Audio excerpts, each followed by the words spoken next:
Jumat 19 Maret 2021, Dinas Inspektorat Kabupaten Lebong menanggapi masalah Badan Pemeriksaan Keuangan atau BPK yang sudah memasuki tahap kedua, yaitu tentang perincian.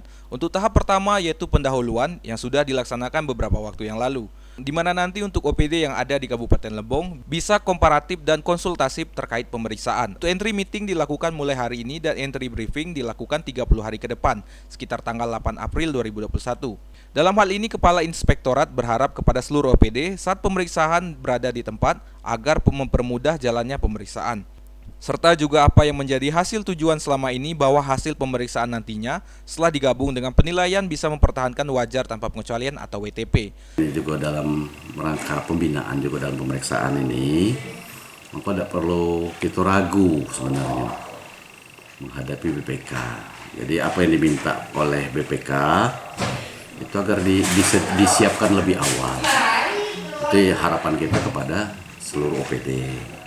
Dinas Inspektorat juga sangat berharap untuk seluruh rekan-rekan OPD bisa bekerja sama dengan baik.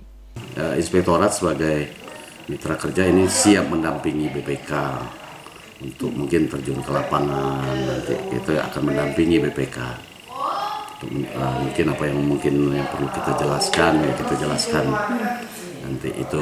Ya, kita berharap nanti di dalam proses selama 30 hari ini tidak ada kendala. Sehingga apa yang diharapkan oleh BPK ini bisa terselesaikan dengan cepat dan baik. Sehingga harapan yang menjadi harapan pemerintah daerah ini untuk memperoleh WTP yang keempat kalinya ini bisa tercapai. Ini harapan kita tentunya.